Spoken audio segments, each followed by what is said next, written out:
Pedagógica de El Salvador, doctor Luis Alonso Aparicio. El webinar de esta tarde-noche ha sido titulado Cuidarme, un espacio necesario para quienes acompañan a la niñez. Esta es una iniciativa de la Facultad de Posgrados y Educación Continua bajo la coordinación de la Escuela Social y Educativa a través de la Maestría en Atención Integral de la Primera Infancia.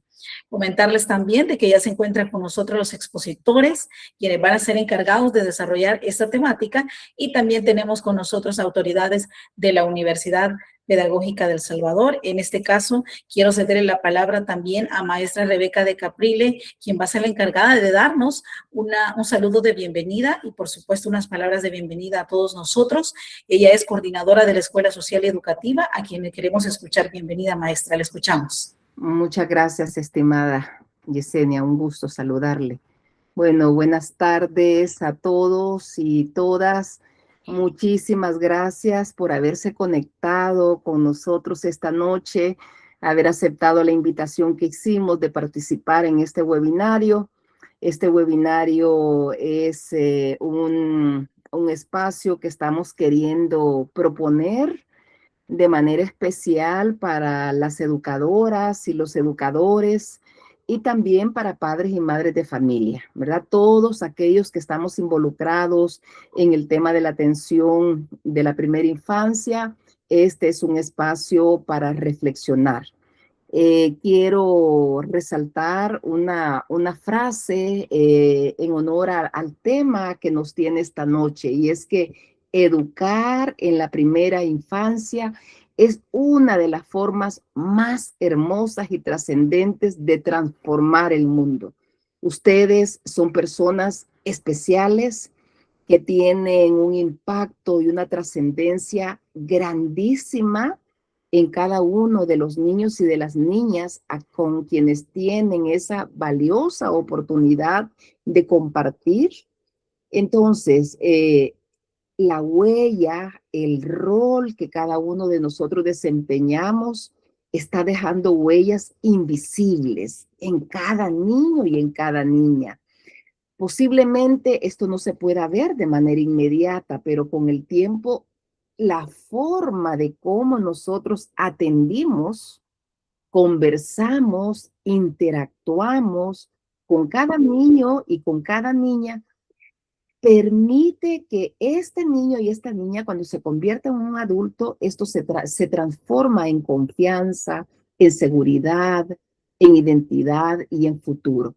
Así es que es por eso que nos alegra tremendamente estar con ustedes esta tarde para compartir este espacio en donde vamos a hablar, a detenernos un momento.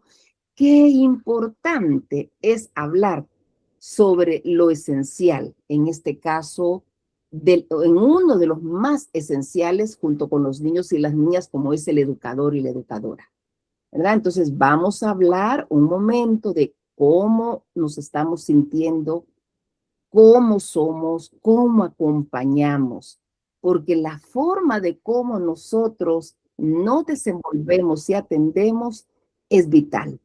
Es vital para generar esas emociones que permitan que estos espacios sean espacios de mucha comunicación, de mucha empatía, de mucha comprensión los unos con los otros.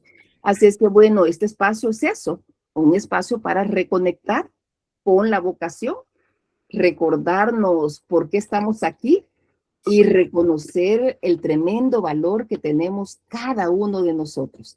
Así es que quiero darle las gracias a todos los que estamos aquí conectados. Somos más de 40 personas ya conectadas. Gracias por estar aquí, por abrir un espacio en su agenda para poder hablar de esta temática y seguir profundizando sobre ese compromiso y esa responsabilidad tan grande que tenemos hacia la primera infancia y la importancia que implica dedicarnos a los que formamos también. No solo hablar de cómo se forma, sino que cómo nos encontramos cada uno de nosotros.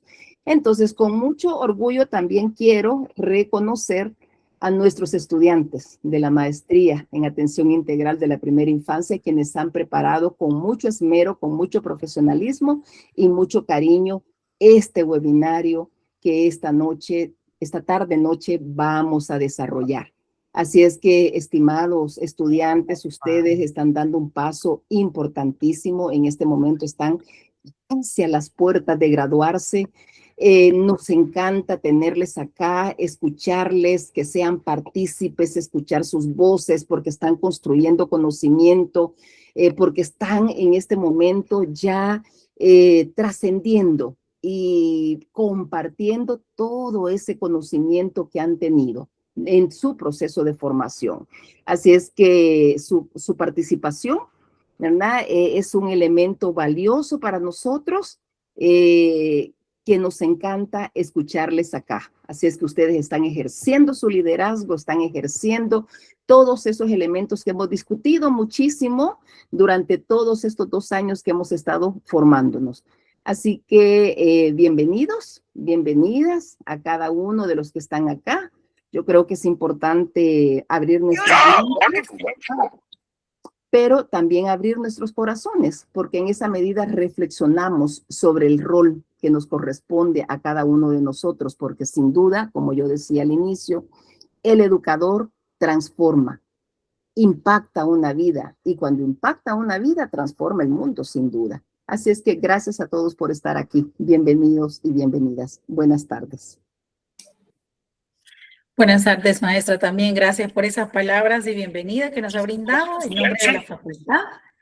Queremos en este momento hacer que quede conmemorado este momento que estamos reunidos todos acá en esta sesión virtual. Y les pido que... ¿Se perdió el audio? Se perdió el audio. Hola. Sí, hoy sí. Hoy sí. A ver, vamos a... Relajémonos todas. A ver, la gallina Guadalupe Gómez. En este momento, permítanme un segundo que creo que están interrumpiendo. Si pueden mantener sus micrófonos apagados.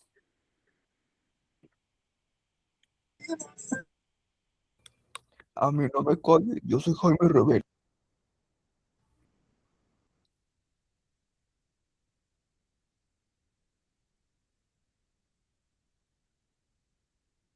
Mi micrófono está apagado.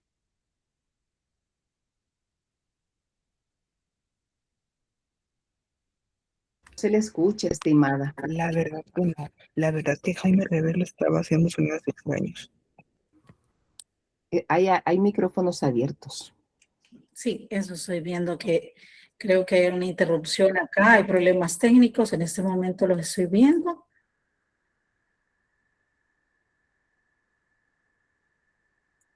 Si pueden hacer, me están apagando el micrófono, creo. Bueno, en este momento, si podemos encender nuestras cámaras, vamos a hacer una fotografía oficial con cámara encendida. Los que puedan encender a los expositores también pedirles de favor, si pueden hacerlo.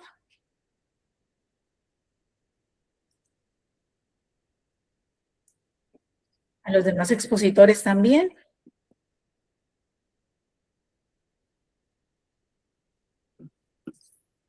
Sí, para que podamos hacer la captura, agradecerles que los expositores y quienes puedan encender su cámara puedan, por favor, conectarse.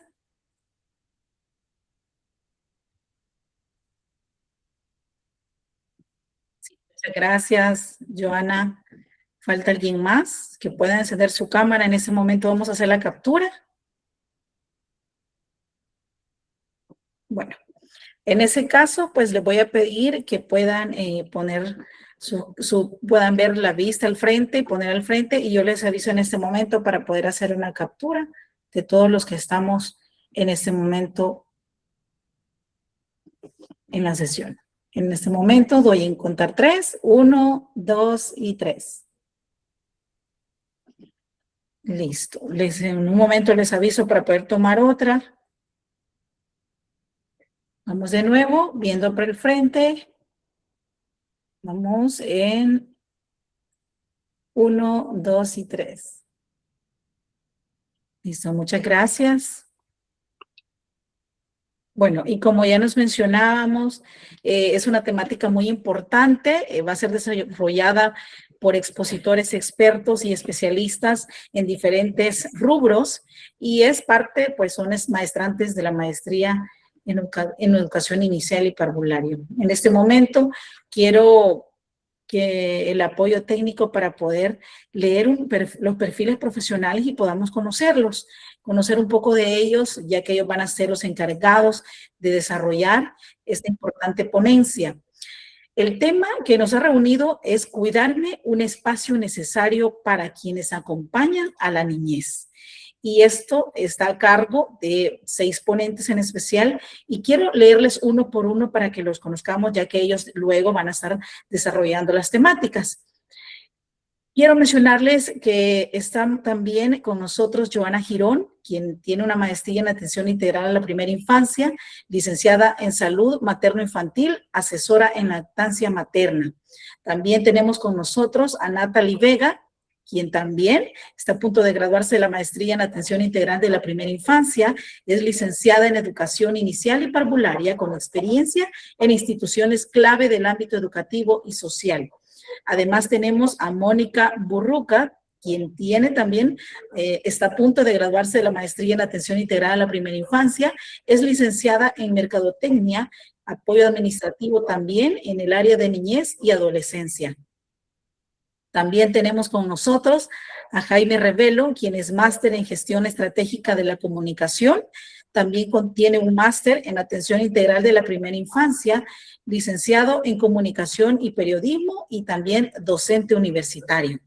También se encuentra con nosotros José Gutiérrez, quien es máster en atención integral de la primera infancia, licenciado en psicología, docente universitario y psicólogo clínico, facilitador de talleres sobre salud mental y autocuidado.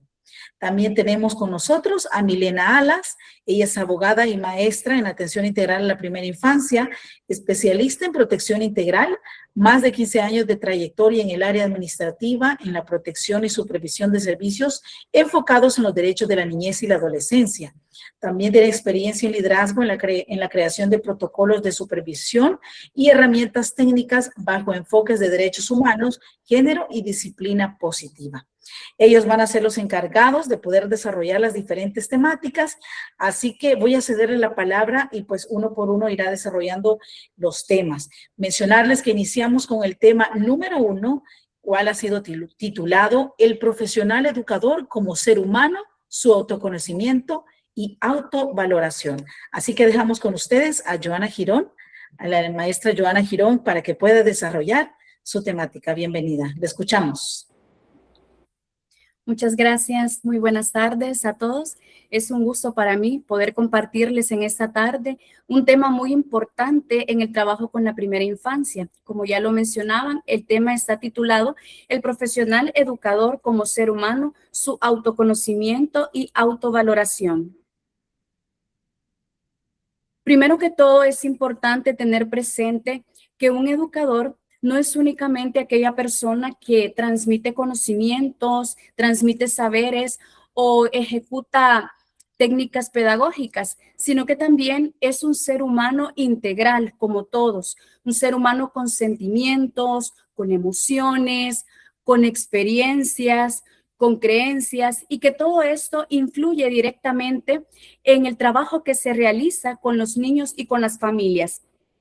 El autoconocimiento, entonces, es saber quién soy yo, cómo nos sentimos con nosotros mismos. Es conocer nuestras cualidades, nuestras habilidades, nuestras virtudes, nuestras fortalezas, pero también conocer cuáles son nuestras limitaciones. La autovaloración sería entonces reconocer el valor que tengo como persona, apreciar mis cualidades, pero también aceptar mis limitaciones o aceptar aquellas áreas en las que puedo mejorar. El autoconocimiento y la autovaloración son dos aspectos bien fundamentales que nos van a ayudar a establecer relaciones más empáticas, más inclusivas y más respetuosas con las demás personas. Según Rogers, la autenticidad y la aceptación positiva son esenciales para establecer relaciones humanas saludables. En el contexto educativo, esto significa que el profesional debe mostrarse genuino y abierto a comprender a los demás. ¿Qué significa esto? Que no basta únicamente con tener el conocimiento o no basta únicamente con desempeñar un rol, sino que es muy importante ser auténticos. ¿Cómo me muestro yo ante los demás? Dar mi verdadero rostro, sin máscaras. Es importante también saber escuchar, saber apreciar la valoración de los demás. Eso es lo que nos va a ayudar a establecer relaciones humanas sanas, siempre teniendo presente la empatía y el respeto a las opiniones de los demás. El autoconocimiento nos ayuda entonces a reconocer nuestras propias emociones y no solamente reconocerlas, sino que también aprender a gestionarlas. Conocer cuáles son aquellas áreas en las que soy muy bueno, pero también aquellas áreas en las que aún estoy en proceso, en las que puedo mejorar para ser mejor persona, para ser mejor profesional. Entender cómo reacciono, cuál es mi actitud ante diversas situaciones de dificultad, ante situaciones de estrés o ante diversos problemas. Desde el enfoque del educador, el autoconocimiento me permite también comprender las reacciones emocionales y comprender también cómo mis emociones pueden impactar en el trato que doy hacia los demás, en este caso hacia los niños, hacia sus familias. También permite mejorar la empatía hacia los demás, saber escuchar, saber comprender, saber ponerme en el lugar del otro, evitar prácticas discriminatorias, evitando prejuicios o incluso evitando también favoritismos, fortalecer la comunicación, porque también pues me permite tener una comunicación más abierta, más asertiva, más clara con los demás. En cuanto en el impacto en la atención al niño, el educador escucha activamente las necesidades del niño. Es decir, que el educador presta atención a lo que el niño expresa, ya sea lo que expresa de manera verbal o no verbal. El educador, al final de cuentas, después de la familia, es quien más conoce al niño y quien muchas veces identifica ciertas señales de alerta en él. Entonces, un educador sensible sabe reconocer las necesidades del niño, pero sabe también responder a ellas oportunamente. Evitar etiquetas negativas, evitar clasificar como el niño problemático, el niño difícil, el niño rebelde, el niño que no presta atención, sino más bien tratar de comprender su comportamiento. Identificar también conductas relacionadas con emociones, porque muchas de las conductas o muchos de los comportamientos de los niños son nada más un reflejo de lo que ellos sienten. Favorece también la seguridad emocional y promover ambientes respetuosos, ambientes en donde los niños se sientan seguros, se sientan comprendidos, se sientan protegidos. Esta lámina nos enfoca un poco el tema en nuestro contexto y nos recuerda que como educadores trabajamos sobre una realidad en concreto. En nuestro país podemos encontrarnos con diversas realidades, con muchos desafíos, como los que pueden observar en esta lámina: pobreza, migración, diversidad familiar, diferencias religiosas, entre otros. Entonces, es importante comprender que cada familia tiene su propia historia, por lo tanto, cada niño ha ido creciendo con diversas experiencias. No todos van a vivir la misma realidad. Parte del autoconocimiento es entender entonces que debo abordar a cada uno de acuerdo a su propia realidad que le tocó vivir. Y desde el autoconocimiento puedo preguntarme, ¿cómo reacciono yo ante estas realidades? ¿Será que soy una persona empática con los demás? ¿Será que sé escucharlos, sé comprenderlos, sé apoyarlos o únicamente sé hacerme prejuicios de los demás o de su situación que está viviendo? Y desde la autovaloración también me permite ser consciente y darme cuenta que como educador tengo un papel muy importante, muy fundamental en la sociedad y que como educador puedo ejercer un impacto positivo en la vida de las familias y de los niños si actúo con empatía, si actúo con respeto e inclusión. Vamos a ver un par de ejemplos. En esta lámina vamos a ver un ejemplo relacionado con la inclusión. En un centro de atención infantil, un niño presenta retraso en el lenguaje. Un educador con autoconocimiento evita etiquetar. ¿Por qué? Porque entiende que las etiquetas limitan el desarrollo del niño, limitan su percepción, ajusta actividades, es decir, adapta las actividades a modo que pues todos los niños participen y aprendan, promueve la participación, porque es importante también que cada uno tenga la oportunidad de poder dar su opinión, de poder participar, porque eso también fortalece su autoestima. Conversa con la familia, porque el educador comprende que no tiene todas las respuestas, que no tiene todas las soluciones a los problemas y que es importante también conocer la valoración y conocer la perspectiva de la familia. El siguiente ejemplo es sobre el manejo emocional en el aula. Un niño que llora constantemente cuando es separado de sus padres. El educador regula su propia frustración, es decir, que no reacciona de manera impulsiva ante el llanto del niño, porque comprende que el comportamiento del niño de fondo tiene un origen emocional. Por lo tanto, un educador comprende las emociones del niño sin hacerse prejuicios. También implementa rutinas seguras. Esto pues para poder fomentar su desarrollo integral. También dialoga con la familia. ¿Por qué es importante el diálogo con la familia? Porque siempre es bueno tener a la familia como un sistema de apoyo. Es un trabajo en conjunto. Y quiero finalizar con la siguiente frase que dice de la siguiente manera: la inclusión comienza en la mente del educador. Un educador que se conoce, educa con humanidad. Y con esta frase cedo la palabra a la siguiente ponente.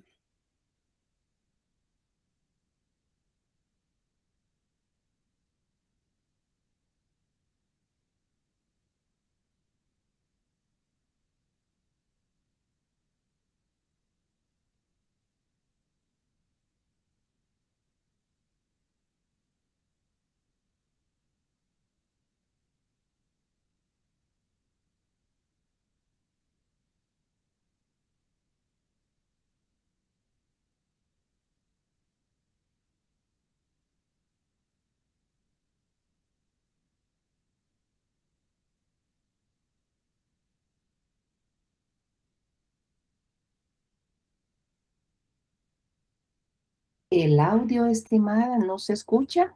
Adelante, por favor. Revisemos. Perdón, ¿ahora sí se escucha? Ahora se escucha. Muchas gracias. Perfecto. Les estaba diciendo que ahora vamos a hablar un poco sobre la inteligencia emocional, es decir, de la autorregulación a la corregulación. Ya conocimos un poco sobre el autoconocimiento, autovaloración. Ahora vamos a ver 3 puntos importantes que nos van a ayudar a ver de qué manera nosotros podemos lograr regularnos nosotros mismos, porque la gestión emocional personal en el ámbito profesional es de vital importancia. Y sobre todo nosotros que estamos trabajando por la primera infancia. La inteligencia emocional del adulto es la base para crear entornos seguros y serenos, donde los niños van a poder desarrollarse plenamente. Y es ahí donde nosotros aquí vemos 3 puntos importantes: el autocuido y bienestar personal, conciencia emocional y técnicas de regulación. Es de vital importancia que nosotros sepamos cuidarnos nosotros mismos. Usualmente nosotros pensamos en los demás, pero no pensamos en ese descanso personal que tenemos que tener. Es de vital importancia dormir las horas necesarias, hacer ejercicio regularmente, tener una alimentación saludable. Muchas veces las personas que trabajamos en campo quizás se nos complica un poco, pero tenemos que hacer ese tiempo para cuidarnos nosotros mismos, porque si no nos cuidamos nosotros mismos, no vamos a poder atender de buena manera a nuestra primera infancia o incluso nos va a afectar en nuestra vida personal. Y cuando nos cuidamos, vamos a tener una conciencia emocional más estable, porque nosotros no pensamos de la misma manera cuando estamos cansados que cuando ya hemos tenido un momento de descanso, tenemos un momento de calma, porque nos permite tener esa claridad necesaria para la resolución de conflictos. Y pues también, como les mencionaba, tenemos las técnicas de regulación. La respiración es muy importante, tener esas pausas en esos momentos que nosotros nos sentimos demasiado frustrados. Eso ayuda de una gran manera. Y todo esto nos lleva a una pregunta de reflexión que vamos a ver a continuación, que nos dice, cuando un niño pierde el control, ¿lo acompañas con calma o generas el conflicto? Y ahí vamos a ver unas estrategias. La primera estrategia es para educadores en el manejo de conflictos. Vamos a poner un ejemplo. Dos niños quieren el mismo juguete al mismo tiempo. Ahí vemos que la tensión va aumentando porque ninguno de los dos va a ceder y empiezan a reaccionar con frustración. Aquí vemos en pantalla 3 pasos muy importantes. La autorregulación. Nosotros como educadores tenemos que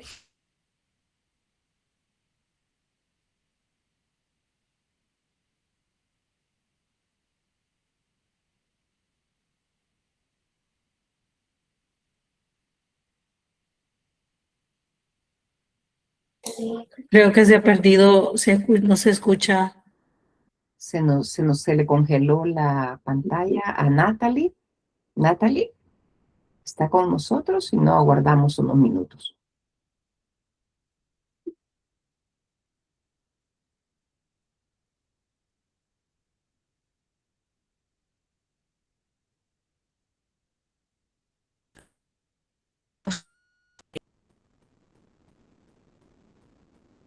Ya la escuchamos de nuevo. Bienvenida otra vez. Adelante.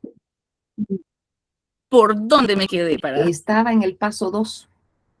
Ok, muy bien. Como les estaba diciendo, vamos al paso 2, que es la presencia serena. Nosotros tenemos que acercarnos con calma y voz tranquila, pero también con una postura firme, pero amable. Porque no es lo mismo que le gritemos al niño, ¿y qué están haciendo? Que muchas veces eso es lo que se solía hacer anteriormente ante estas situaciones, sino que hoy tenemos que tener la inteligencia emocional de autorregularnos y luego, pues, decirles qué es lo que sucede, qué es lo que te hace sentir así, y luego viene el paso 3, que es la validación emocional. Mis emociones son válidas y las de ellos también. Y les podemos decir, veo que ambos quieren jugar con el mismo juguete, y ahí vamos agregando un paso 4, que es ofrecer una solución.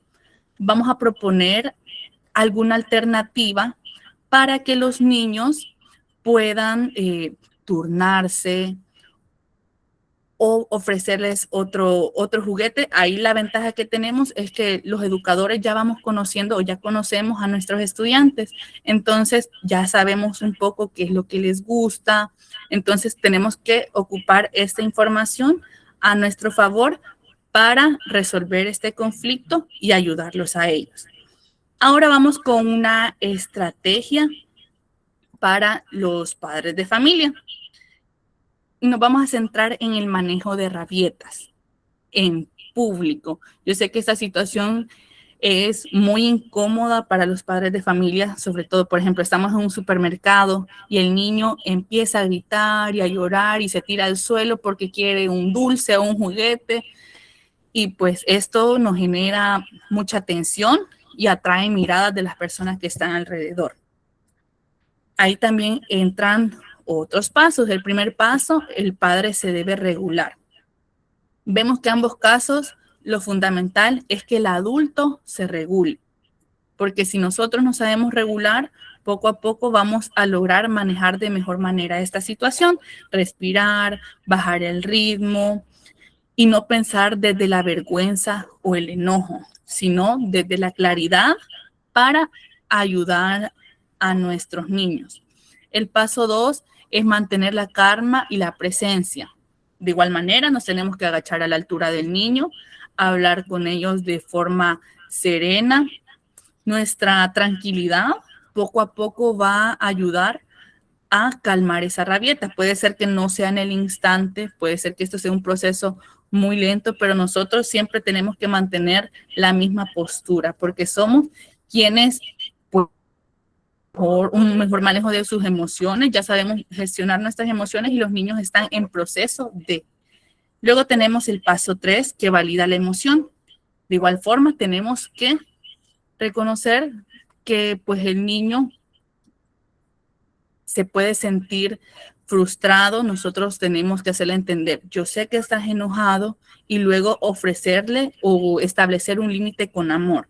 Hoy no puedo comprarte este dulce, hoy no puedo comprarte este juguete, y explicarles un poco la situación, porque ellos también tienen esa capacidad de comprender, y si nosotros, según su edad, les vamos explicando, ellos pueden ir comprendiendo. Hoy no podemos comprarte dulces todos los días porque es malo para la salud. Hoy no podemos comprarte un juguete porque porque ya tienes muchos en casa.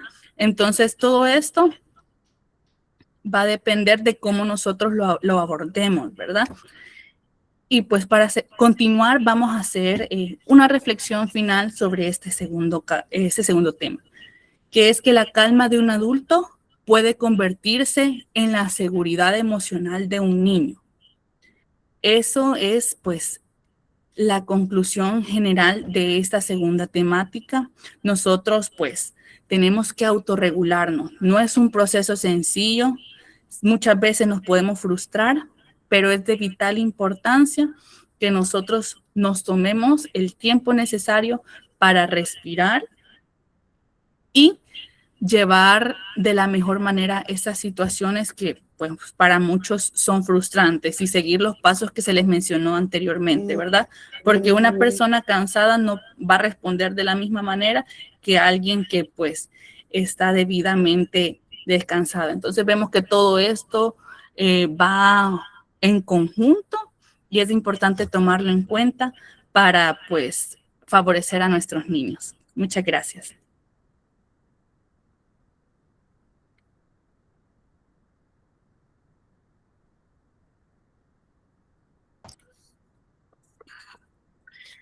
Buenas noches.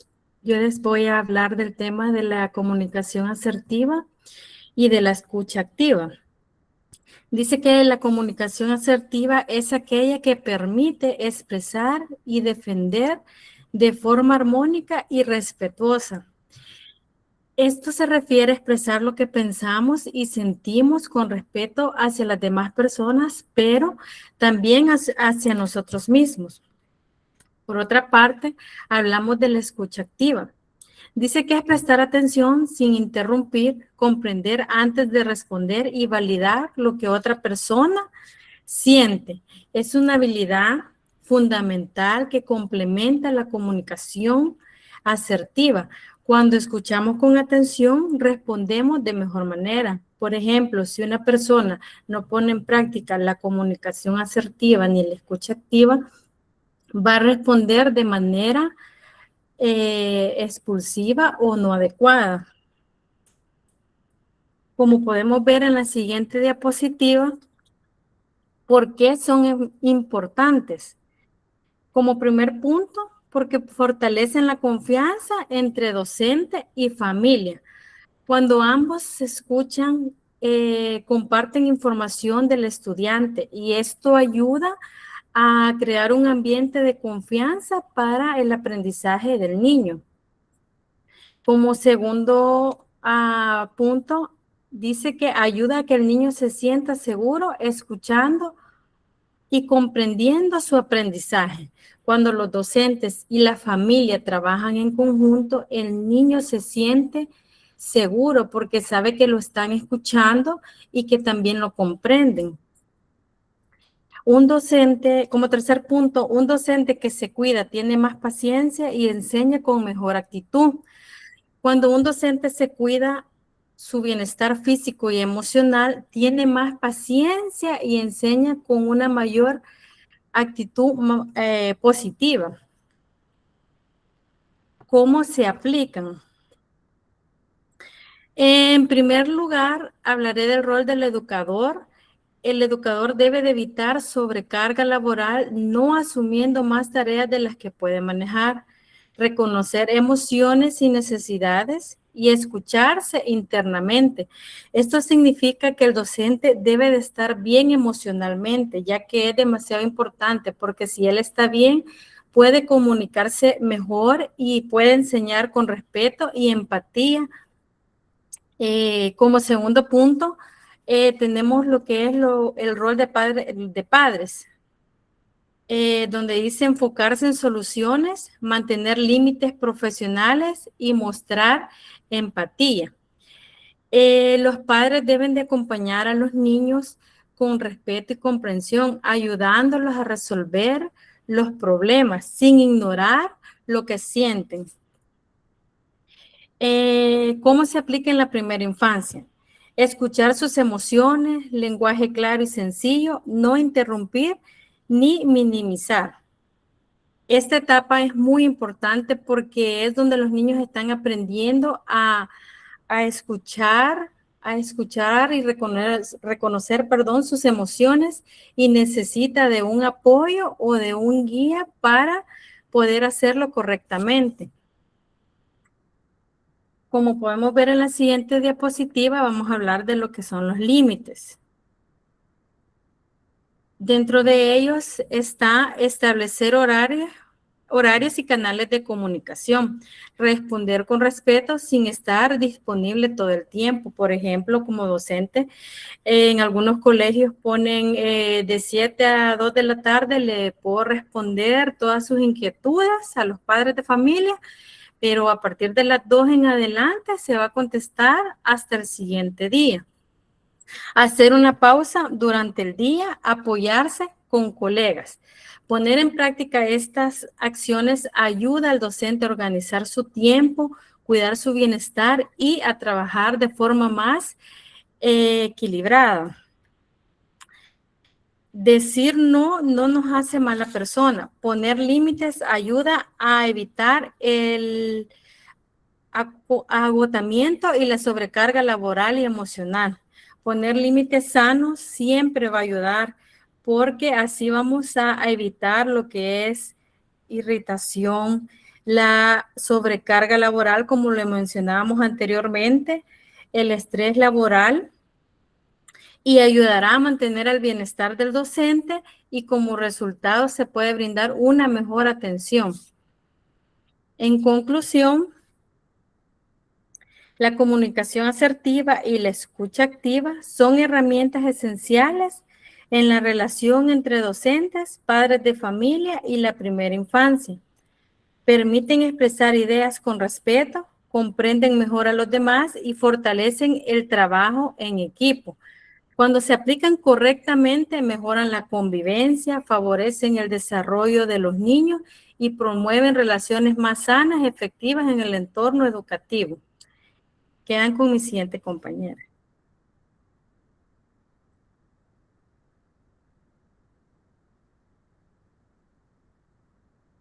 Muy buenas noches. Vamos a hablar sobre las claves para mejorar la relación con niñez y adolescentes, ¿verdad? Ese es el tema del grupo número 5 y vamos a la primera diapositiva cuando nos dice la importancia de la comunicación, ¿verdad? Primeramente, lo que hay que decir es que hay que descifrar o contextualizar un poco el concepto, ¿verdad? Es que comunicación, hablamos de comunicación cuando nos comunicamos de una persona A hacia otra B, pero también la B transmite información a la letra A o a la persona. Entonces ahí se da un círculo de comunicación. Si solo A se transmite información hacia B, ahí estamos trasladando solo información, pero en realidad lo que tenemos que hacer con nuestra niñez, con nuestros adolescentes es que salgamos de esa trasladar información a llegar a ser comunicadores o comunicarnos de manera efectiva. Ahí tenemos 4 características, ¿verdad? Y dice favorecer relaciones sanas en casa y en escuela. El B también dice, o el número 2 dice, ayuda a desarrollar emociones y pues sociales con el niño, ¿verdad? Y al adolescente. El 3, mejorar las conductas con el aprendizaje y pues también genera confianza y seguridad, ¿verdad? Al trasladar una buena comunicación, obviamente que vamos a estar, el niño se va a sentir más seguro y vamos a lograr llevar esa empatía que a veces se dificulta un poco en la casa. Vamos a la otra diapositiva y podemos hablar en este modo también sobre a ver, esta diapositiva sí casi no la logro ver. Ese es el ejemplo, ¿verdad? Ahí estaba un ejemplo que no sé por qué no lo logro ver, pero era como una alusión, un ejemplo que se cita y es un niño que se siente escuchado. Y esto es para ustedes que están ahí en este webinar. Un niño que se siente escuchado tiene más confianza para expresar lo que siente y pedir ayuda, ¿verdad? Ese es como el ejemplo, ¿verdad? No me respondan ahí en su mente, ustedes van a decir que obviamente que sí, porque un niño si se siente escuchado, si tiene la confianza con los padres de familia, con sus docentes, pues obviamente que va a tener más confianza, se va a abrir más a la comunicación y por supuesto va a tener mejores relaciones empáticas para su desarrollo pues personal y el desarrollo en la primera infancia y en la adolescencia, por supuesto. La otra diapositiva, ahí pues nos dice un poco sobre, hay que tener como pautas de conducta bien, pues discernidas, ¿verdad? Por ejemplo, aquí hablamos sobre, en otros aspectos, sobre la disciplina positiva en el hogar y en la escuela, ¿verdad? No podemos estar,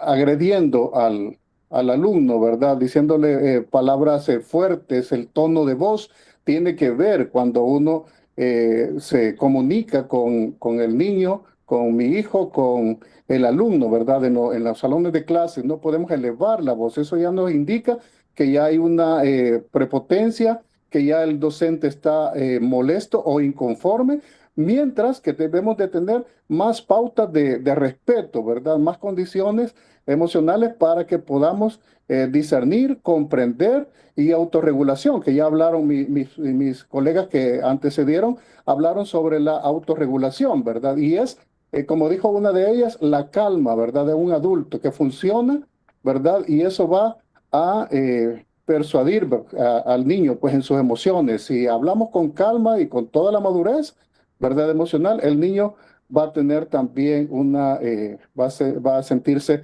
mejor, ¿verdad? Vamos a la otra diapositiva. Y en esta, pues, ahí hay algunos ejemplos que nosotros como grupo número 5 quisimos traer, ¿verdad? Nunca decir eso, nunca obedeces, ¿verdad? Eres desordenado. Necesito que sigas indicaciones. Estas son como pautas que estamos diciendo, la verdad, o trasladándole la información, pero no hay un diálogo con el niño donde podamos decirle, de acuerdo, vamos a poner las cosas con calma y vamos a hacer pautas de conducta, donde vos y yo nos sintamos bien, que lleguemos a regularnos los dos para que no podamos, ninguno de los dos se exaspere y que no quiera, pues, porque para no poner barreras, ¿verdad? Y ahí viene el tema de la crianza positiva para que podamos ponernos de acuerdo en casa y seguir indicaciones, pero no porque me las han impuesto, sino porque las hemos conversado y hemos llegado a un consenso, ya sea en el salón de clases o en el hogar, ¿verdad? Sí, la otra diapositiva. Bueno, también aquí tenemos, ¿verdad? La escucha activa, ¿verdad? Ahí hay formas de cómo podemos tener, ¿verdad? La número 1 dice prestar atención completa, ¿verdad? Sin distracciones con el niño. No puedo estar yo atendiendo al niño en la escuela o atendiendo a mi hijo en casa si estoy con el teléfono.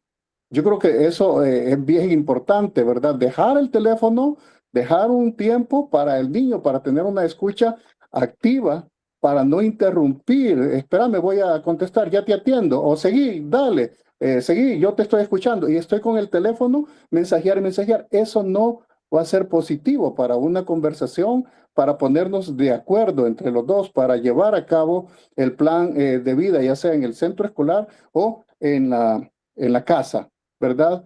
Mostrar interés, ¿verdad? Por supuesto, ¿verdad? Pero no un interés vano, sino de verdad que nos interese, ¿verdad? A sentirle cuando el niño va por buen camino, hay que validar sus emociones, hay que entenderlo cuando se enoja. Por supuesto que somos seres biopsicosociales y en ese sentido, pues tenemos distintas emociones, ¿verdad? Así que hay que comprender eso, hay que llegar a tener esa madurez. Y un ejemplo, ¿verdad? El niño dice, no quiero hacer la tarea, pero entonces viene el adulto y no le va a decir, ¿y por qué si es lo único que sé en esta casa?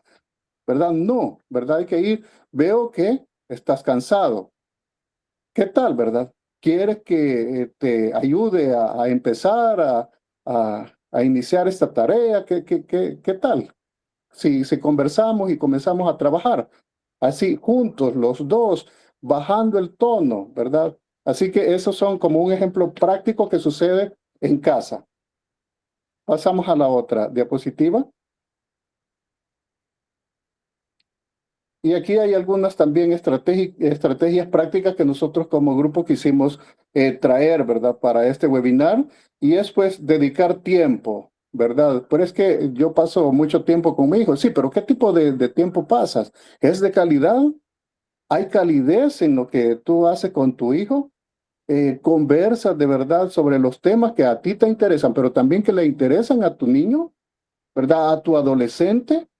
¿Verdad? Hay que tener esa situación, ¿verdad? Queremos conversar, pero sobre lo que el padre dice o sobre lo mal portado que está. Pero, pues sí, pero las cosas positivas también hay que sacarlas. Bien, evitar gritos o castigos impulsivos, ¿verdad? De repente, pues nos comportamos de una manera que no es la adecuada y luego estamos como pidiendo disculpas, ¿verdad? O perdón. O sea, antes de ser impulsivos, aquí dice la compañera que antecedió, autorregulación, autorregulación. Y la otra dice hacer preguntas abiertas, ¿verdad? Para comenzar un diálogo fructífero, ¿verdad? En familia. Hacer preguntas abiertas, pero además dar ejemplos con nuestra forma de hablar, ¿verdad? Bajar la voz, ubicar el tono, ¿verdad? Que debemos hablar con los niños, ¿verdad? La siguiente dice, pues aquí hay unos ejemplos, que esto lo sacamos de Seligman, que ahí pues están algunos ejemplos y pues ya ustedes los pueden leer. Voy a ver si puedo hacer más grande la diapositiva porque yo no alcanzo, pero al menos la primera. Dice idea de Seligman, ahí, ¿verdad? Siempre hace desorden, eso no lo podemos decir, evitemos ese tipo de cosas. Y en lugar de eso, también, ¿verdad? Me gustó cómo ordenaste hoy, sigue así, te va a ir mejor, ¿verdad? Y ahí hay otros ejemplos también de Seligman que también nos puede ir mejor en la crianza y en el salón de clases también, ¿verdad? Porque estamos acostumbrados a estar, darles así como sentencia, ¿verdad? A la niñez y a la adolescencia y eso pues siempre van a reaccionar. Y la conclusión también es parte importante y esencial, ¿verdad? Y es un compromiso de padres y docentes, ¿verdad? Si no te involucras en lo que consumen tus hijos y disfrutan los niños, ¿verdad? En las pantallas, los algoritmos, las redes sociales, las modas, la inteligencia artificial, o sea, ¿cómo vas a poder tratar de llevarlo o acompañarlo por buen camino si no sabes qué están viendo tus hijos ahora mismo, ¿verdad? ¿Qué podemos saber? ¿Sabes tú de qué trata Pocoyo? ¿Sabes tú de qué trata el capítulo de la patrulla canina, de Peppa Pig? ¿verdad? Ahí hay otro tema de educomunicación que te dice, mira, tenés que ir a lo que consumen tus hijos para que desde ahí también puedas saber cómo están comprendiendo el asunto de la vida, y es así donde podés estar pues pendiente de ellos, ¿verdad? De otra manera, pues cuesta un poquito más. Y Martín Barbero también sale ahí, ¿verdad? De los medios a las mediaciones, que también es importante cuando dice que no solo aprenden en casa y en la escuela, sino en las pantallas, en los algoritmos, en todo lo que ellos hacen, en la vida misma. Con esto llegamos al final y le agradecemos. Es el grupo número 5 que ha participado.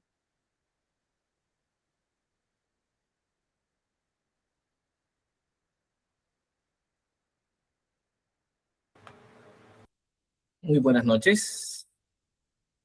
¿Se me escucha bien el audio? Se escucha bien. Muchas Sí, gracias. perfecto. Muchísimas gracias, colegas. Sean todos y todas bienvenidas. Es un gusto para mí compartir el siguiente tema. Mi nombre es José Gutiérrez, soy psicólogo, y en esta oportunidad quiero hablarles un poco sobre el liderazgo personal y el liderazgo transformacional relacionado a la primera infancia. Les voy a explicar por qué hemos retomado el tema del liderazgo personal en relación con todo lo que hemos estado revisando y analizando.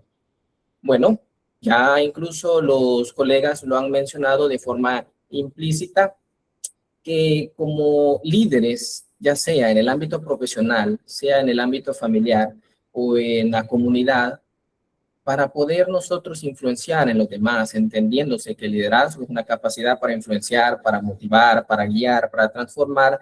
Antes de que suceda eso con otras personas, tenemos que ser capaces de saber liderarnos a nosotros mismos. Y en ocasiones quizás o no nos damos cuenta qué estilo de liderazgo llevamos en nuestra vida y no nos hacemos ese pequeño ejercicio de autorreflexión, autoanálisis. Entonces, en este sentido, esta es la importancia de revisar, ¿no? De atender este tema para poder valorar, analizar cómo está nuestro propio liderazgo, cómo estamos gestionando nuestra vida en los diferentes contextos en los que nos desarrollamos. No solo en el ámbito profesional, sino en el ámbito familiar, sino en el ámbito de la comunidad, sea que en el ámbito laboral tengamos un puesto de jefatura o simplemente desarrollemos un puesto en el que no tengamos personal a cargo. Sin embargo, siempre podemos influir en otras personas. ¿Cuál es la relevancia en cuanto al liderazgo personal? O mejor dicho, ¿cuáles son los elementos que forjan el liderazgo personal? Bueno, lo primero es el sistema de valores.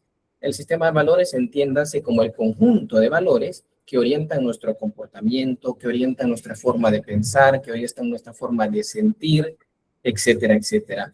Y es este sistema de valores el que da pie, el que forma, el que configura nuestro estilo de liderazgo. Realmente todos en algún punto hemos liderado.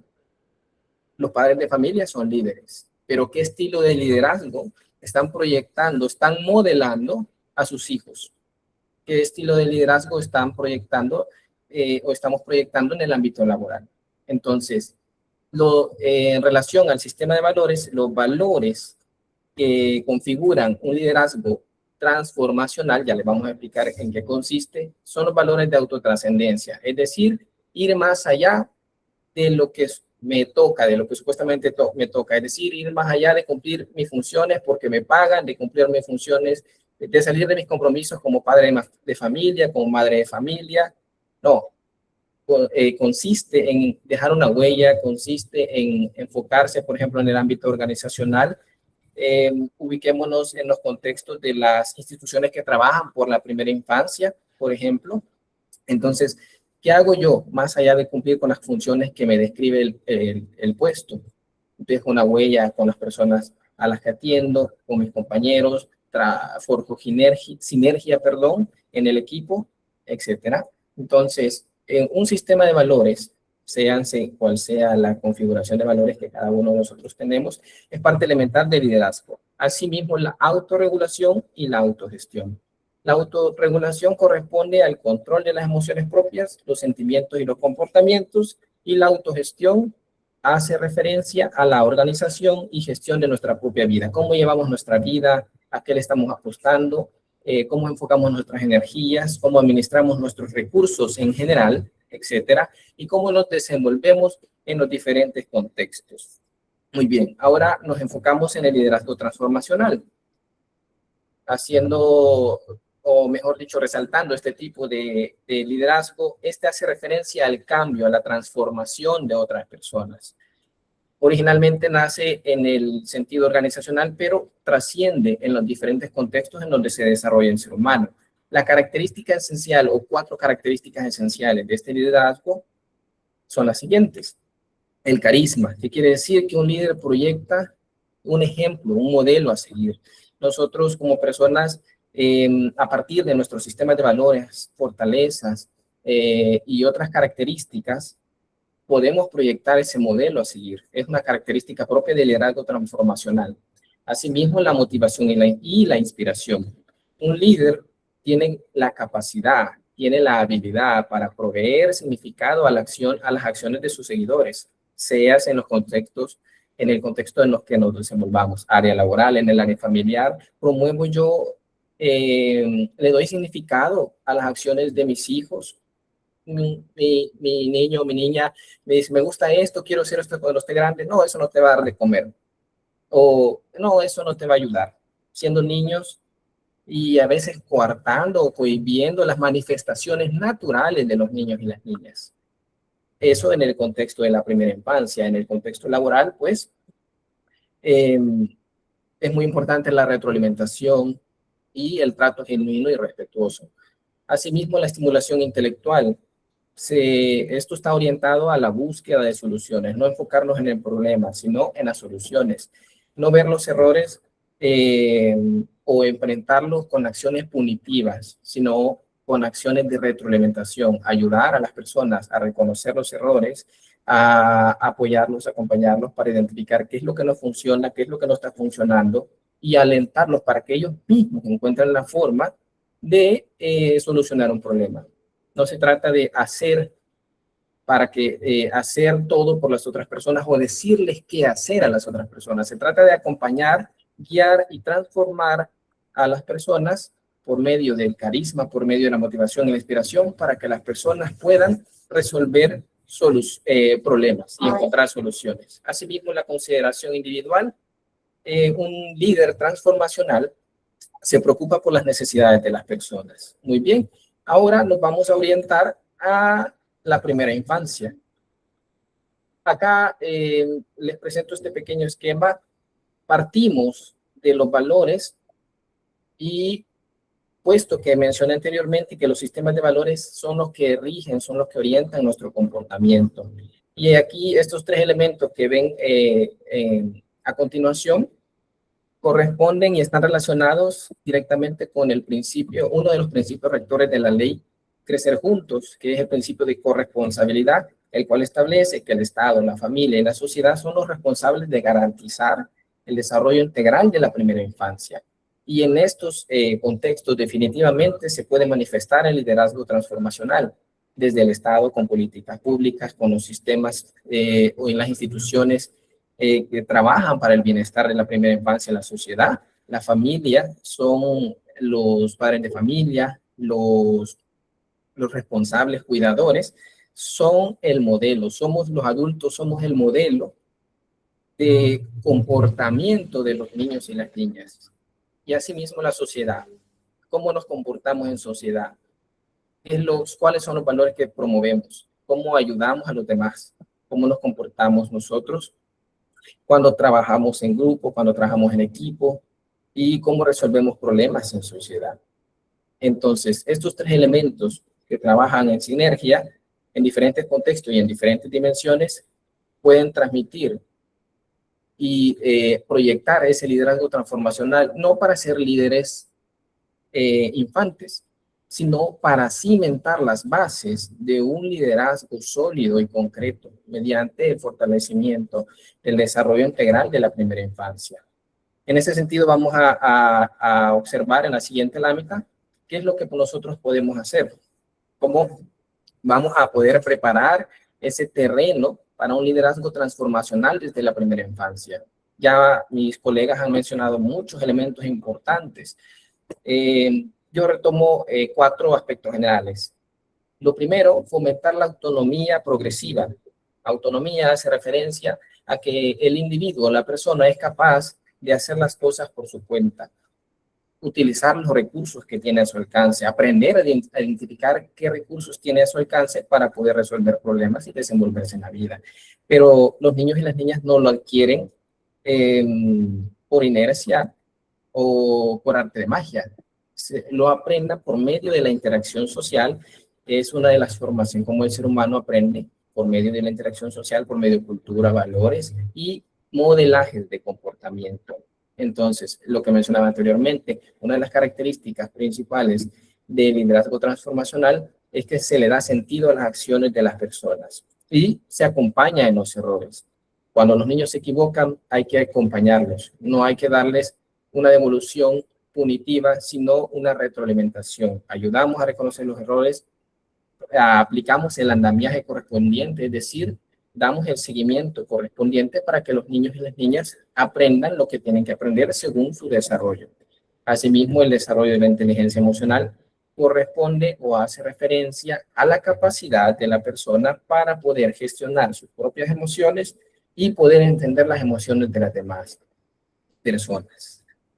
En este sentido, la inteligencia emocional hoy en día se valora mucho más que la inteligencia intelectual, en el sentido de que la inteligencia emocional permite adaptarnos a los diferentes contextos y permite desarrollar relaciones interpersonales saludables. Entonces, es importante y necesario, por medio de las estrategias que ya mencionaron los colegas, desarrollar la inteligencia emocional. Es parte del corazón de un líder.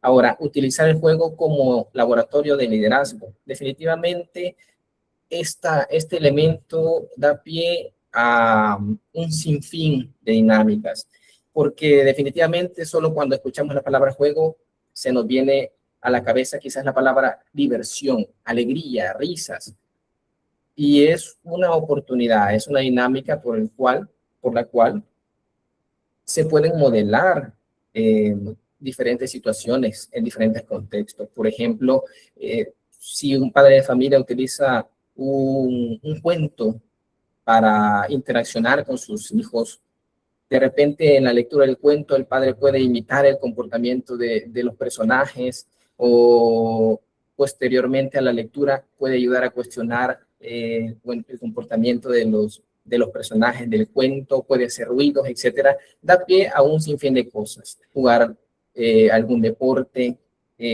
cualquiera sea el juego, y media vez estén involucradas otras personas, da pie para que el niño o la niña desarrolle sus habilidades socioemocionales y de autorregulación. Asimismo, estimular el pensamiento crítico y la curiosidad. Yo recuerdo cuando era niño, yo le preguntaba a mi papá, ¿por qué es esto? ¿Por qué es aquello? ¿Por qué los aviones vuelan si son de metal y no se caen? Los niños, por naturaleza, son curiosos. Y la curiosidad es necesaria, así mismo como el aburrimiento.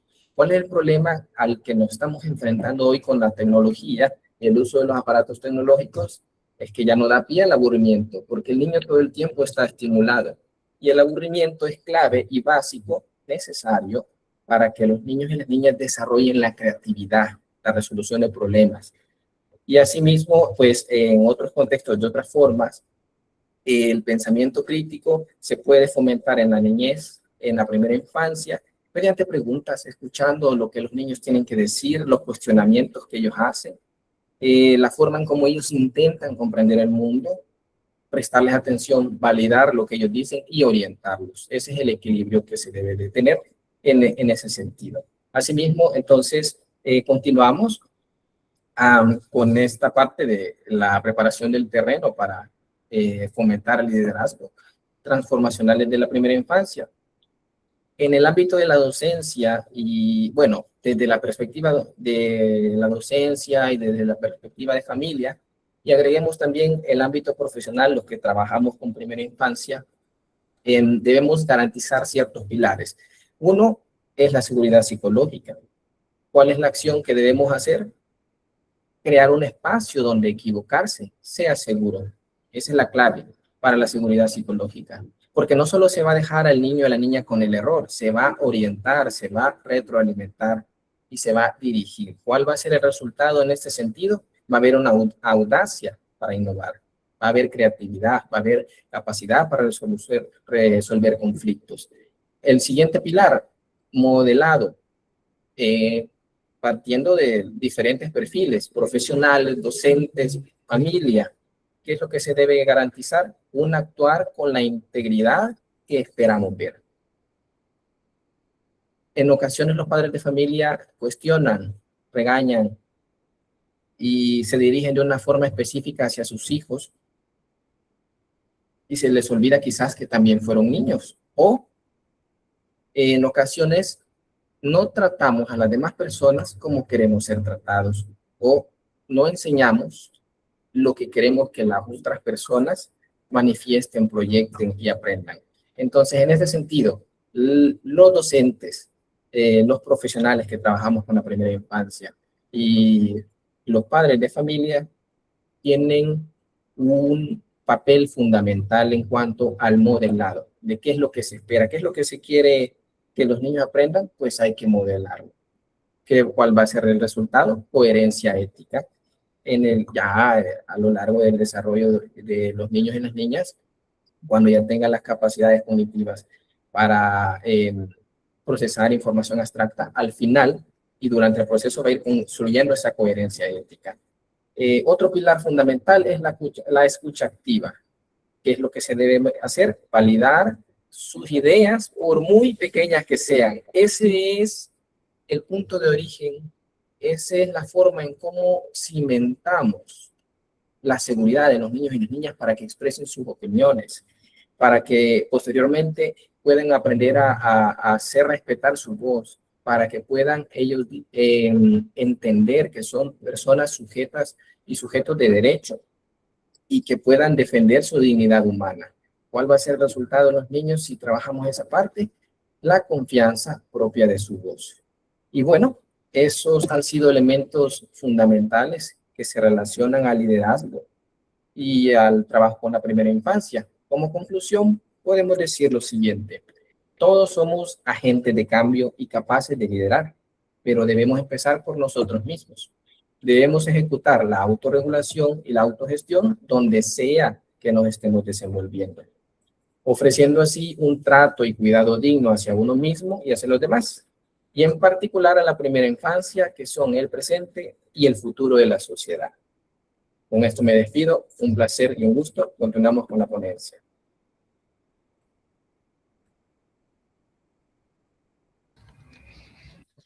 Muchas gracias, compañero. Buenas noches. Continúo con la formación permanente como acto de responsabilidad ética y compromiso social. En este tema vamos a analizar la formación permanente como una acción ética y socialmente responsable, que es fundamental para fortalecer la labor educativa de la primera infancia.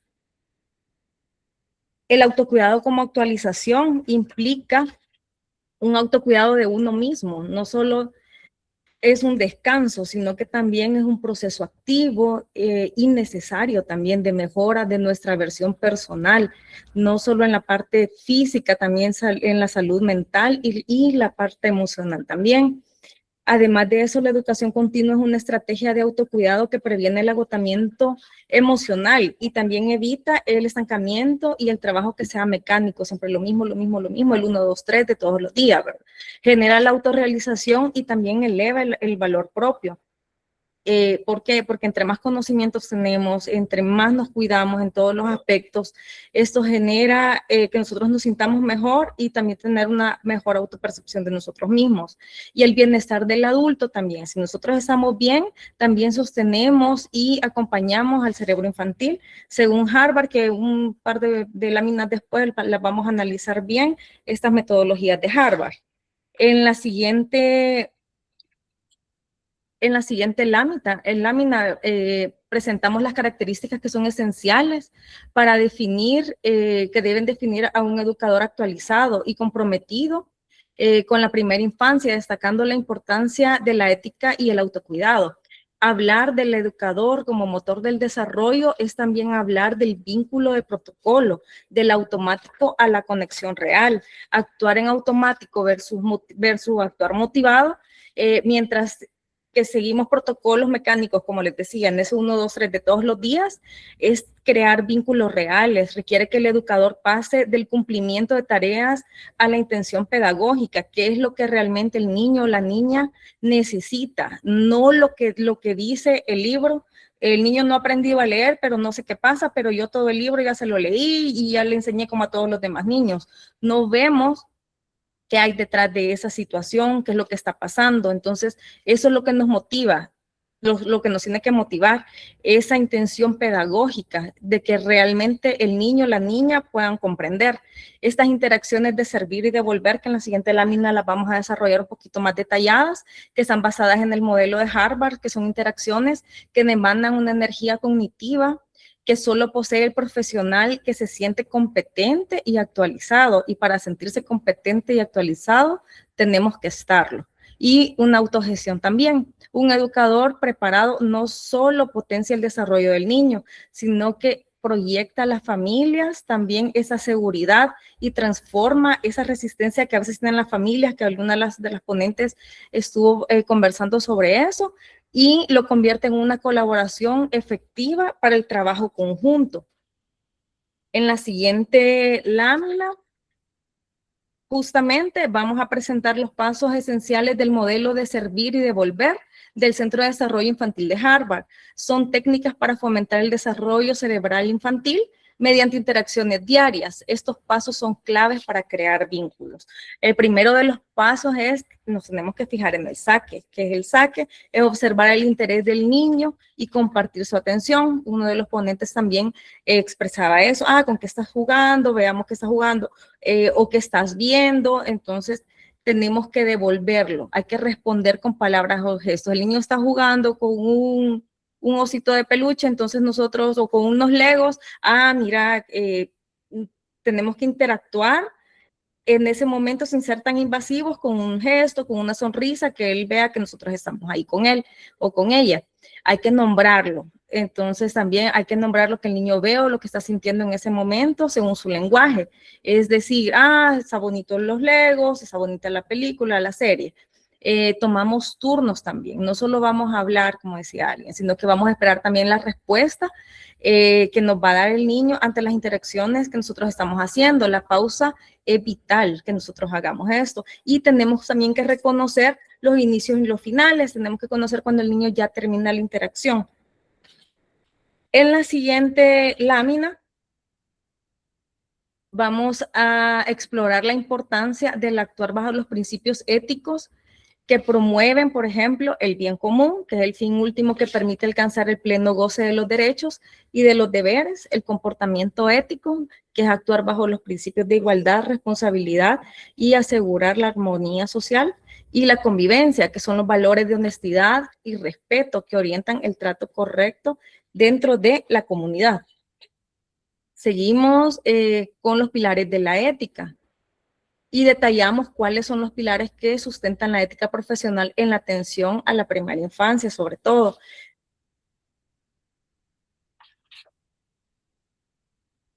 Tenemos a la integridad, que es el actuar con honestidad y transparencia en cada decisión; la justicia, que es cuando ofrecemos un trato equitativo y rechazamos cualquier forma de discriminación; la responsabilidad también, que es asumir las consecuencias y actos y decisiones laborales; y por supuesto la excelencia, que es buscar una actualización técnica en el servicio.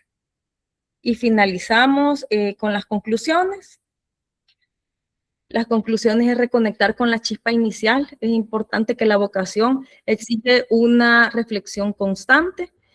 ¿Somos agentes de cambio o somos simples ejecutores de rutina? Que es lo que hablábamos. La ética nos obliga a salir del aislamiento profesional y a buscar innovación diaria. Cumplir con los códigos de ética profesional previene errores y asegura que el trato hacia la primera infancia sea equitativo y libre de cualquier tipo de discriminación. También, en definitiva, la formación profesional y la ética son dos caras de una misma moneda. No podemos separarlas, no podemos solo tener una de ellas, sino que tienen que ir a la par. Un educador que se permite crecer, que estudia y que reflexiona sobre el impacto social es un profesional que va a garantizar a la niñez un entorno sólido para el desarrollo de su arquitectura cerebral. Cuidar con calidad es esencialmente mantener encendido el motor del conocimiento al servicio de la humanidad más temprana. Aquí finalizo el tema. En las siguientes presentaciones vamos a ver toda la parte de la bibliografía, como pueden observar, de todas las presentaciones que hemos tenido, de todas las ponencias que hemos tenido este día. Y agradecerles, y creo que abrimos espacio para preguntas. Muchas gracias. Muchísimas gracias. Muchísimas gracias a cada uno de los expositores, cada uno de los ponentes. Lo han hecho muy bien. Han abordado temas esenciales para que podamos hacer un impacto sólido y con calidez en el desarrollo de nuestros niños y niñas. Abrimos un espacio de unos 5 minutos para escuchar algunas preguntas. Pueden escribirlas en el chat o pueden abrir micrófono y pedirnos la palabra para expresarse. Así es que nuestros ponentes están ahí pendientes y abiertos a poder retroalimentar de ser necesario, si así nos lo piden. Esperamos unos 5 minutos. Si no, pues decirles que estamos muy agradecidos del tiempo que nos han brindado compartiendo este espacio con nosotros. Muchas gracias, Reina Catalina, por reiterarnos que ha sido excelente la participación. Sin duda, hablar de estos temas es vital porque un educador de primera infancia es clave para el futuro que tendrá este niño y esta niña. También Israel Sánchez nos está expresando ahí su opinión. Dejo a nuestros queridos ponentes si quieren conducir esta parte del cierre ya del webinario. Adelante. Perfecto, vamos a compartir la opinión de Israel Sánchez. Dice, yo la verdad me siento agradecido porque actualmente trabajo con primera infancia y estos insumos son vitales para un educador. Excelente, muy bien. La señorita Yamilet Sarabia nos menciona también, agradeciendo, dice, gracias por la información. ¿Cómo abordar un caso de violencia intrafamiliar identificado en un infante? Ella nos hace una pregunta. ¿Cómo abordar un caso de violencia intrafamiliar identificado en un infante?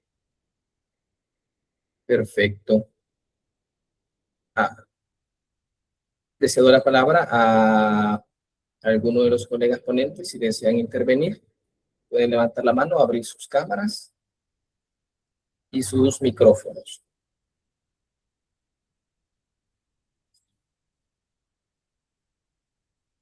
Yo preguntaría desde qué área, señorita Yamilet, desde el área de la docencia, es decir, desde en qué contexto se ha observado o se podría observar esa violencia intrafamiliar. Buenas noches.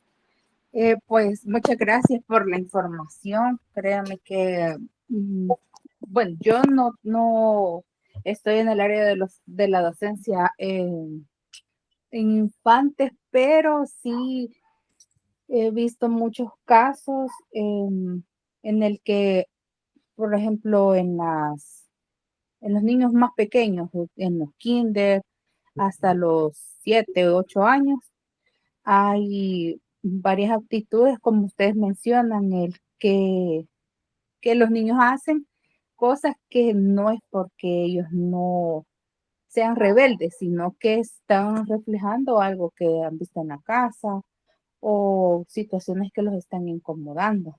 Entonces, ¿cómo es que en esos casos, como docente o como persona encargada, uno puede abordar de poder cómo preguntarle al niño si algo está sucediendo en la casa?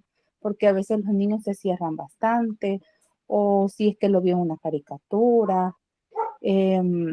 Cómo abordar esa situación sin ser invasivo para el niño, porque otra parte es cómo abordarlo con el cuidador también, porque o sea, es una situación, siento yo, que es bien complicado, más ahora con el hecho que los papás a veces se ponen a la defensiva más en esos temas porque uno los está cuestionando. Comprendo. Muy bien. ¿Alguno de los colegas le gustaría compartir? Sí, desde el punto de vista jurídico, lo vamos a establecer así. Sí he visto, bueno, ahí tenemos una estrategia nacional del juego donde nos permite que vayamos trabajando con las niñas y con los niños desde el juego, y es lo que he visto también en varios colegas que son psicólogos, que son esos abordajes. Lamentablemente no en todos los centros escolares o en todas las escuelas o colegios se tienen psicólogos, porque hay también protocolos establecidos como para hacer esos abordajes. Cuando son situaciones ya más graves, que ya son, no lo llamaría violencia intrafamiliar, sino que sería maltrato infantil en todo caso, ya hay instituciones que velan por los derechos de las niñas, niños y adolescentes, que en este caso es el CONAPINA, donde se pueden establecer denuncias. Hay una línea de atención que atiende hasta creo que son 24 horas, creo que ahorita tienen turnos hasta las 10 de la noche, que es el 119. Ese sería mi aporte. Muy bien. Muchísimas gracias. Quizás yo me permito brindar una pequeña opinión. Definitivamente la violencia intrafamiliar, lastimosamente, en ocasiones es un fenómeno que se manifiesta mucho en las familias.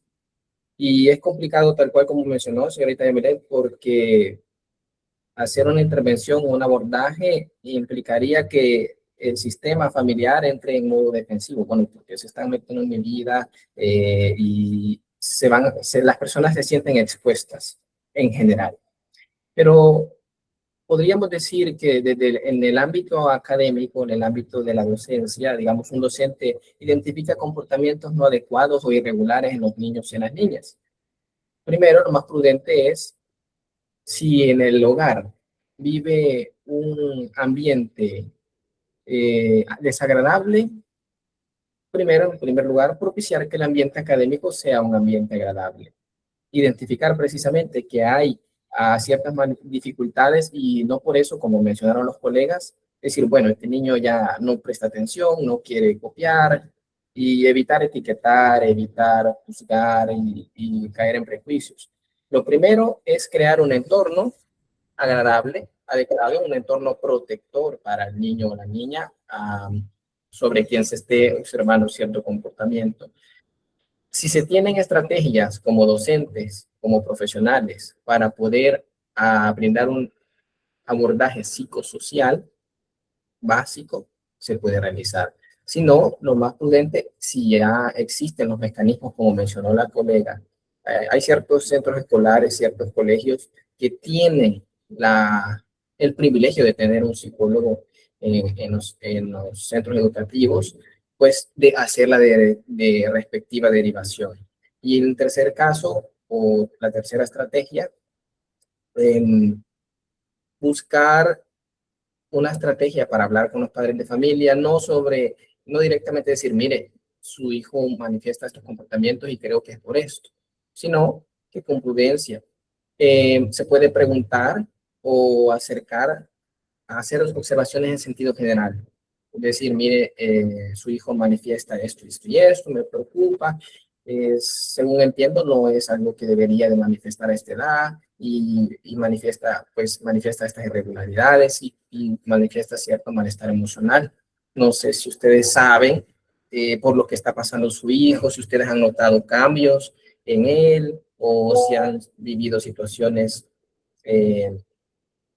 difíciles en su hogar, etcétera. Lo más recomendable no es ir directamente a lo que uno infiere, porque hasta se puede equivocar. Uno como un profesional también tiene que hacer una investigación rigurosa cuando se trata de identificar casos y problemáticas. Entonces, lo primero, brindar ese ambiente protector a los niños y las niñas, derivar respectivamente si en el centro escolar hay profesionales en el tema de la salud, y hablar con los padres en la medida de lo posible, con estrategias para poder abordar ese tema, porque no es sencillo, no solo se trata de decirle, mire, su hijo está mal, tienen que hacer algo, sino saber explicarles y saber comentar lo que han observado. Eso podría comentar de momento. No sé si solventamos su duda, señorita Yamilet. Sí, sí, muchas gracias. Ok, perfecto. Muchas gracias por compartir. Tenemos más comentarios acá. Los voy a leer. Menciona Natalie. Muy interesantes los puntos que se trataron. Excelente webinar. Gracias. Muchas gracias por compartir tan valiosos aspectos que ayudan a nuestro labor diario. Perfecto. Muchas gracias. Carolina Mejía dice, agradeceré que me puedan compartir la grabación y nos comparte su correo electrónico. Nos agradece diciendo muchas gracias por toda la información que en lo personal me será de mucha ayuda. Perfecto, nos alegramos que sea de mucha ayuda para todos ustedes. Muy bien. La señorita Ábrego menciona, muy interesante la ponencia. Tengo una pregunta. Mencionaban que el aburrimiento es parte esencial para fomentar la creatividad. En ese sentido, ¿cómo se puede generar el ambiente idóneo y orientar a los padres de familia sobre ello? Veamos, quiero ver si hay otra pregunta antes de responder esta. Posteriormente, Jesús nos dice un webinar excelente, lleno de mucha información importante. Muchas gracias y felicidades a los grupos por su esfuerzo. Muy bien, entonces solo nos queda la pregunta que hizo Catherine. Cómo generar un ambiente idóneo para orientar a los padres en el desarrollo de la creatividad de sus hijos a partir de la importancia del aburrimiento. Creo que... Buenas noches, ¿me escuchan? Adelante. Muy bien. Pues es importante mencionar que el aburrimiento puede ser una gran oportunidad para que el niño desarrolle su creatividad, ya que de esta manera vamos dejando que el niño explore, imagine y busque soluciones por sí mismo. Y por ello es importante crear ambientes tranquilos, con materiales sencillos y que no conlleven mucha sobreestimulación.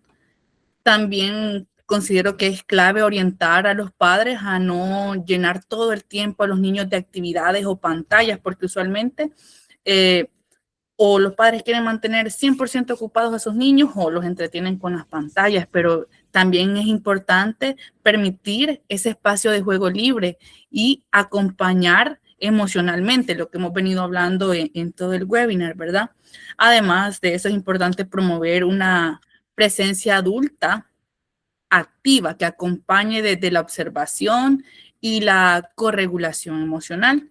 Y así vamos a ir validando las emociones como la frustración o el aburrimiento, ayudando a que los niños vayan transformando esas experiencias de descubrimiento en aprendizaje, ¿verdad? Entonces, ¿cómo podemos? Básicamente la respuesta es de que tenemos que dejar que el niño imagine, porque de un vaso, nosotros solo podemos ver un vaso, pero el niño puede, cuando está aburrido, él ve en el vaso un mundo entero. Entonces, ahí es donde nosotros tenemos que permitir que el niño vaya desarrollando su creatividad paulatinamente, no cortarlo en decir esto es un vaso y solo se utiliza para servirse las bebidas, sino que en el momento del aburrimiento, incluso un carro, el niño lo puede convertir en algo totalmente diferente, y ahí es donde nosotros podemos permitir que el aburrimiento sea una experiencia enriquecedora para nuestros niños.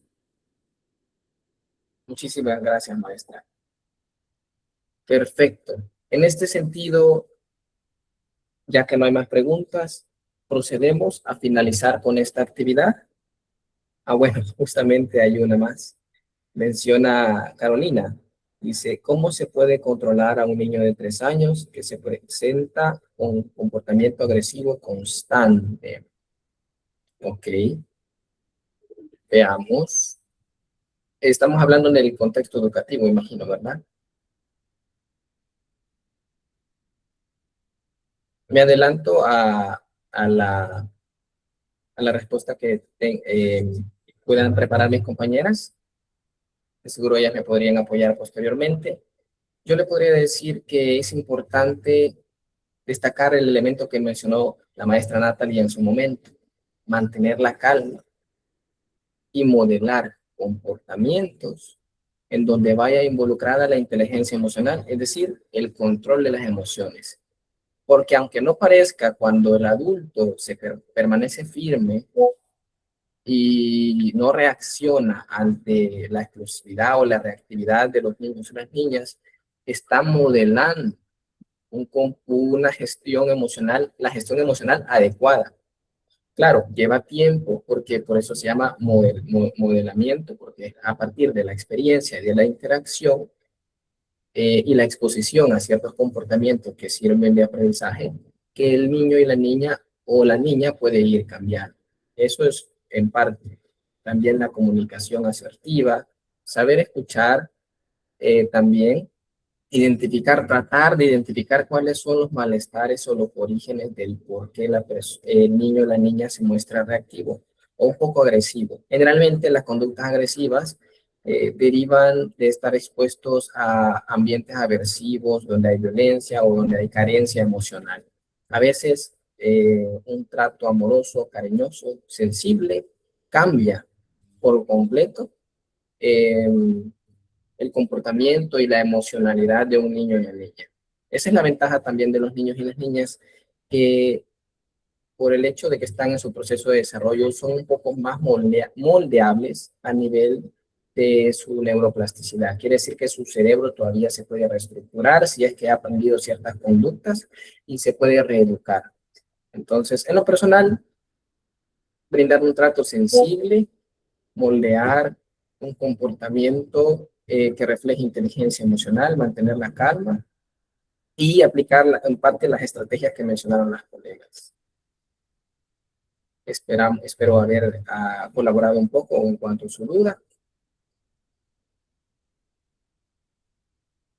Perfecto. Entonces, en este sentido, procedemos a la finalización de esta actividad, no sin antes agradecer a todos, a todas, su valiosa presencia, su valiosa colaboración, su atención, por hacernos estas preguntas, por compartirnos la importancia que ha tenido esta temática hacia ustedes. Les agradecemos también a las autoridades de la universidad que nos han apoyado y han estado pendientes de nosotros. Y bueno, en lo personal le agradezco a todos y todas.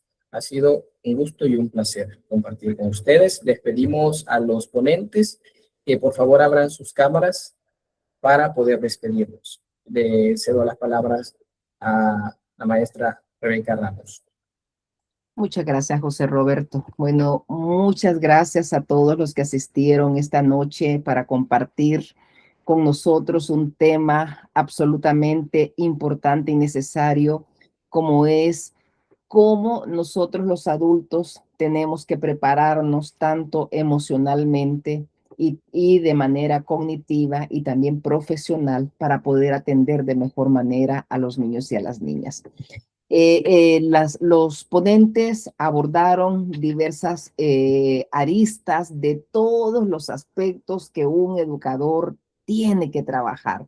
Hablamos de autocuidado, hablamos de inteligencia emocional, hablamos de formación continua, hablamos de liderazgo, hablamos de comunicación efectiva, de interacciones positivas. O sea, tocamos algunos elementos relevantes e importantes que tenemos que cuidar, pero lo enfocamos esta noche desde la mirada del ser que somos cada uno de los educadores. O sea, estuvimos hablando de cómo nosotros tenemos que cuidar nuestra propia actuación para poder ofrecer condiciones favorables que potencien el desarrollo del niño y de la niña. Muchas gracias a todos los que preguntaron. Las preguntas fueron muy valiosas para seguir reforzando todos los elementos. Me atrevería yo a concluir que uno de los elementos más indispensables para que los educadores estemos muy comprometidos y ayudando a nuestros niños y niñas son interacciones positivas, trato amable, trato afectivo y con mucha responsabilidad y mucho compromiso. Así es que bueno, Muchísimas gracias a todos, estimadas, estimados, todos los que estuvieron exponiendo esta noche. Mi respeto hacia ustedes. Hicieron un excelente trabajo. Muchas gracias por haber compartido parte del conocimiento que ustedes tienen con los demás. Es bueno, damos por finalizada entonces esta noche. Muchas gracias. Aunque hay alguna pregunta más, aquí dice...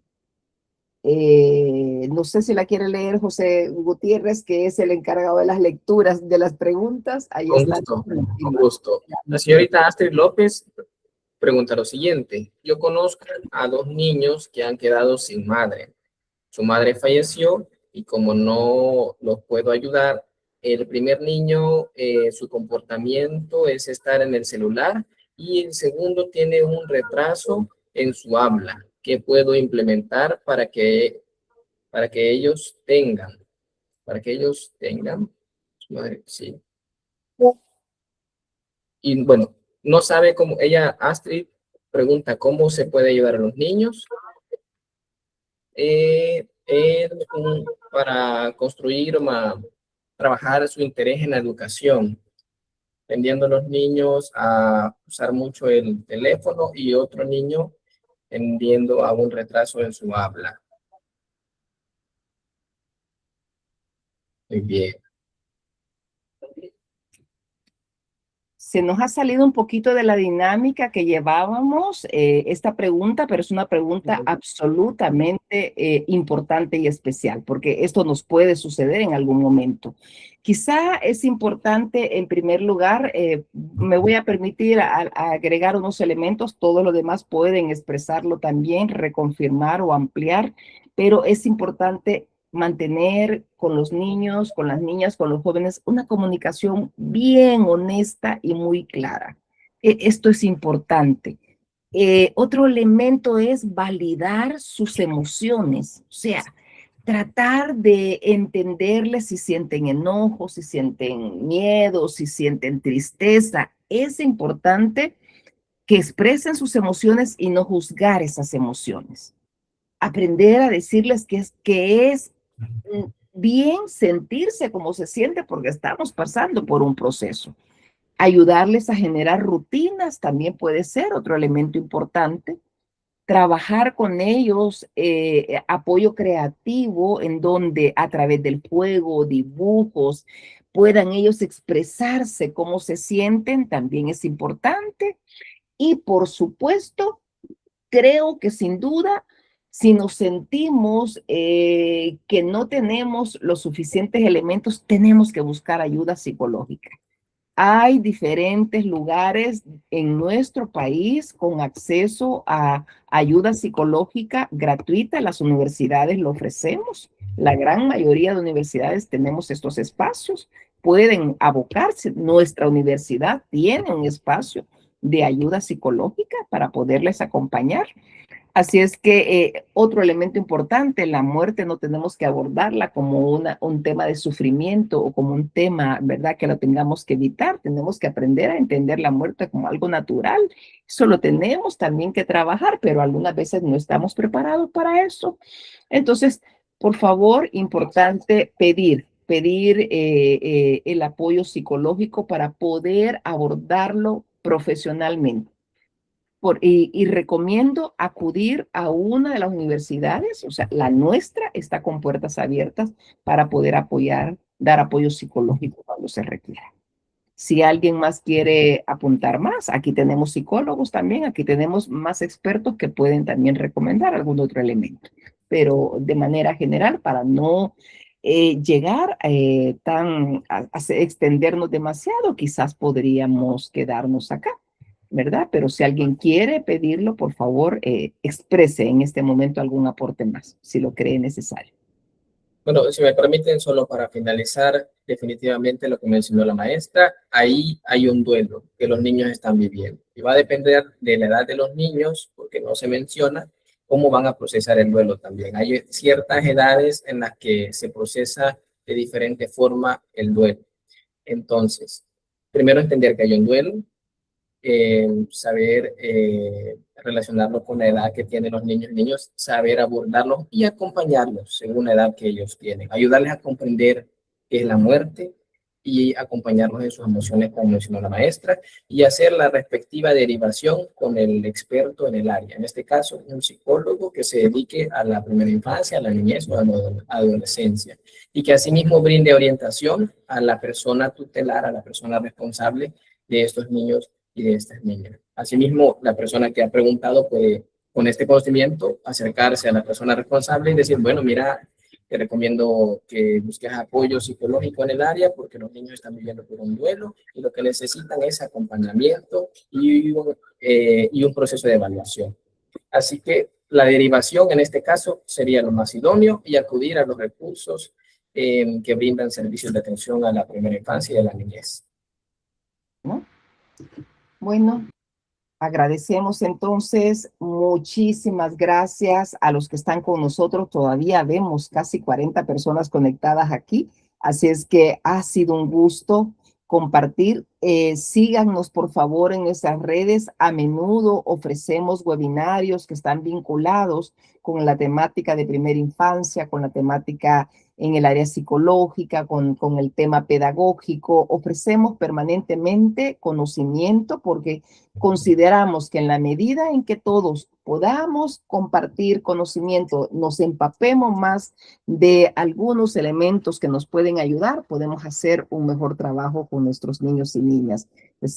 Trabajar en el presente de nuestros niños y niñas sin duda implicará y garantizará un mejor futuro para cada uno de ellos. Gracias a todos por haber estado esta noche con nosotros. Buenas noches, un abrazo para todos. Bendiciones.